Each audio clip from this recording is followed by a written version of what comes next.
Oke, bismillahirrahmanirrahim. Assalamualaikum warahmatullahi wabarakatuh.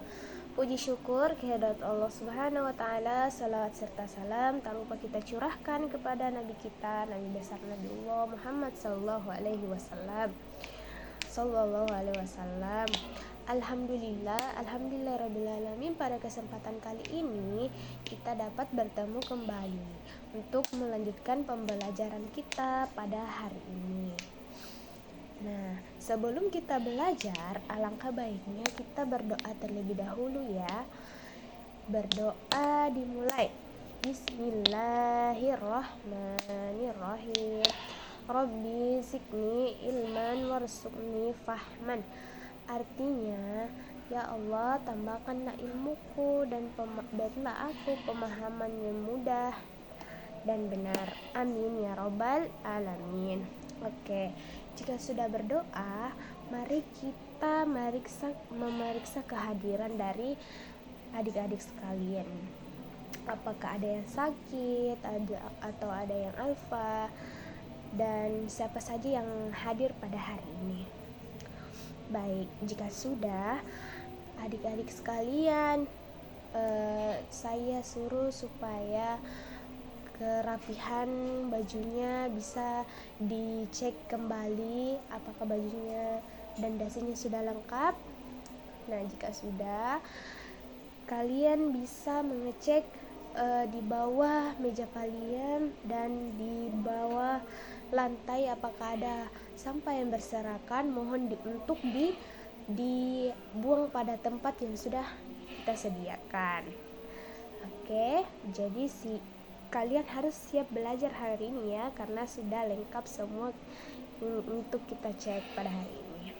Baik, jadi kita masuk untuk pembelajaran yang akan kita bahas hari ini.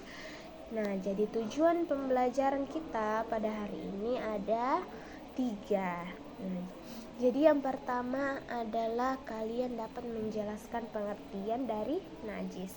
Kemudian yang kedua, kalian dapat mengetahui dasar hukum perintah bersuci. Nah, kemudian yang ketiga adalah menganalisis macam-macam dari najis. Jadi itu tujuan pembelajaran kita pada hari ini.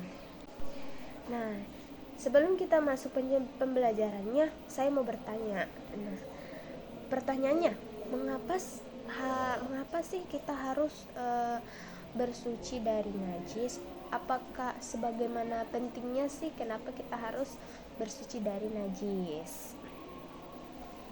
Kenapa kita harus bersuci dari najis?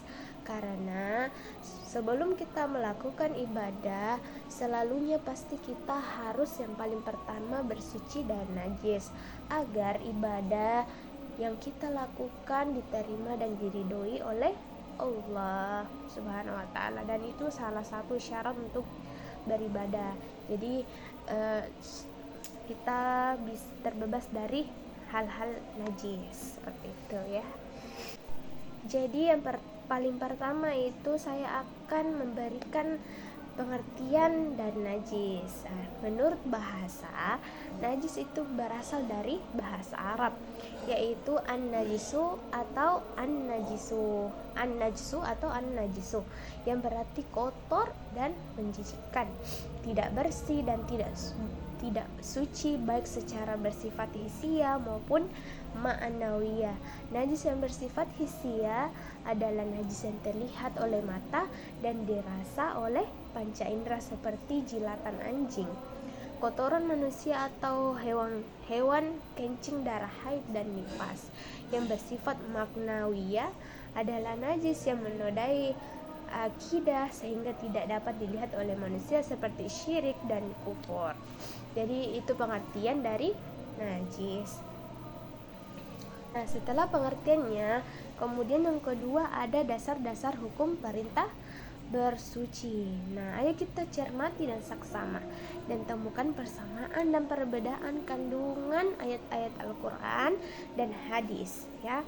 Jadi yang pertama, Allah Subhanahu wa taala berfirman, Jadi saya langsung kasih artinya saja ya. Artinya, dan bersihkanlah pakaianmu pada Quran surah Al-Mudassir ayat 74 surah ke-4.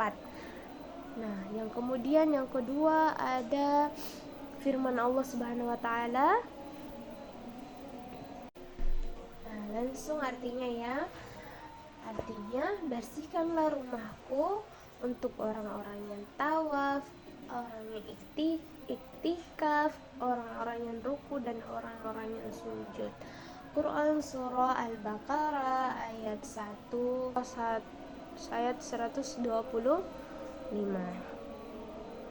Dan kemudian Nabi Muhammad SAW juga bersabda, yang artinya, apabila datang ke tempat saudara-saudara kamu, hendaklah kamu perintah atau perbaiki kendaraan-kendaraan dan pakaian kamu, sehingga kamu menjadi perhatian di antara manusia, karena Allah tidak suka perbuatan keji dan juga keadaan yang tidak teratur.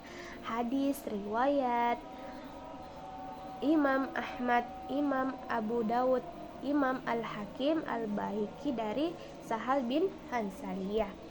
Nah, pernahkah kita menemukan informasi tentang istilah mukhaffafah, mutawassita, dan mughalladah dari guru atau ustaz, orang tua, atau teman sebaya? Nah, istilah tersebut merupakan macam-macam najis yang harus kita sucikan. Nah, sebelum masuk dari situ, setelah kita mendengar dari Quran dan hadis, nah kemudian selanjutnya kita akan membahas masalah macam-macam najis dan tata cara bersuci. Oke. Jadi macam-macam najis dan tata cara bersuci. Nah, tahukah kalian najis memiliki Oke, kita masuk di macam-macam najis dan tata cara bersuci. Tahukah kalian, najis memiliki 3 kategori dan masing-masing memiliki cara berbeda untuk mensucikannya. Nah, jadi yang najis pertama adalah najis mukhaffafah, yaitu najis ringan. Mukhaffafah adalah najis yang diringankan seperti air kencing bayi laki-laki dan perempuan yang belum pernah makan kecuali ASI atau air susu ibu. Cara mensucikannya cukup dengan kita memercikkan air ke bagian terkena najis sampai bersih. Jadi itu ya, najis mukhaffafah, najis ringan. Kemudian yang kedua ada najis mutawassita atau najis sedang. Nah, najis mutawassita ini dia merupakan najis yang berada di tengah-tengah antara mukhaffafah dan mughalladah dan najis yang keluar dari kubul dan dubur manusia kecuali air mani. Nah, yang pertama ada najis ainiyah, adalah najis yang berwujud atau tampak, masih dapat dilihat dan dirasakan salah satu atau ketiga sifatnya, baik warna, rasa, dan baunya. Kemudian yang kedua ada najis hukmiyah ya, najis muhmiyah. Najis muhmiyah adalah najis yang tidak tampak seperti bekas najis hukmiyah adalah najis yang tidak tampak seperti bekas kencing. Contoh-contoh najis mutawassita adalah yang pertama itu ada najis mazi, yaitu air yang keluar dari kemaluan laki-laki dan perempuan dengan ciri-ciri. Yang pertama, ciri-cirinya itu adalah berwarna kuning kekuningan. Kemudian yang kedua, proses keluarnya disertai rasa syahwat atau bersamaan dengan melemahnya rasa syahwat. Nah, kemudian yang ketiga, tanpa ada rasa kenikmatan. Kemudian yang keempat, terjadi pada orang yang telah balik. Kemudian yang kelima, lebih sering terjadi pada perempuan. Dan keenam, terkadang keluar tanpa disadari. Seperti itu ya. Kemudian contohnya ada ya, kemudian ada lagi contohnya ya, seperti air wadi, yaitu air yang keluar dari kemaluan laki-laki dan perempuan dengan ciri-ciri dia itu yang pertama berwarna campuran putih, keruh dan kental. Kemudian yang kedua, keluar setelah buang air kecil. Dan yang ketiga, dalam kecapekan setelah mengangkat barang berat. Kemudian yang keempat itu ciri-cirinya dialami oleh yang sudah atau belum balik ya. Kemudian cara mensucikannya itu dengan bisa kita dengan bilas dengan air sehingga hilang semua sifat, bau, dan warna dan rupanya. Begitu cara mensucikan dari najis mutawasita.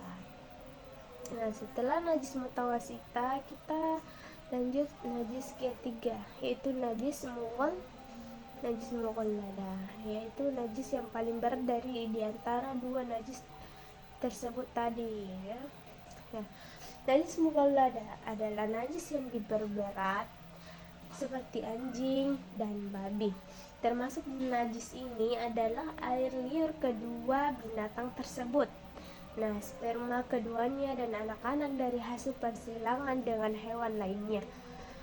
Jadi, cara mensucikan najis mughallada ini atau najis yang berat ini, cara mensucikannya lebih dahulu dihilangkan wujud benda najis itu. Kemudian dicuci dengan air bersih 7 kali. Nah, dan salah satunya bisa juga dicampur dengan debu. Saya kira seperti itu ya. Nah, itu tadi penjelasan mengenai hukum dasar dan hadis dan penjelasannya. Jadi kita masuk ke kesimpulan kita untuk materi kali ini adalah najis itu terbagi menjadi 3 bagian dan masing-masing beda cara mensucikannya. Najis yang pertama adalah apa? Najis mukhaffafah, yaitu najis ringan. Nah, contoh najisnya tadi apa? Dan najisnya itu seperti bayi laki-laki atau perempuan yang belum makan atau mengonsumsi sesuatu kecuali ASI atau air susu ibunya. Nah, jadi cara mensucikannya cukup memercikan air yang sudah terkena najis. Nah, jadi itu ya. Kemudian yang kedua ada najis mutawasita atau najis sedang. Nah, contoh najis itu yaitu air mazi, ya, itu air yang keluar dari kemaluan laki-laki dan perempuan. Cara mensucikannya dibilas dengan air sehingga hilang semua sifat, bau, warna, dan rupanya.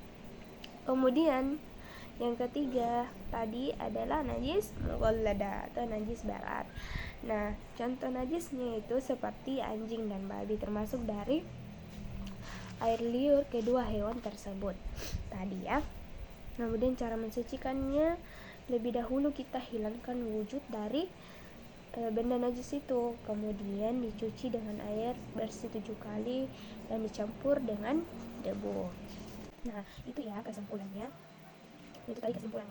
Nah, kemudian saya ingin bertanya kepada murid-murid sekalian, apa sih yang sudah kita ketahui tentang pengertian najis tadi? Nah, jika sudah dimengerti apa itu najis, adik sekalian sudah tahu pasti dong tentang 3 kategori najis tadi dan cara mensucikannya masing-masing najis. Oke?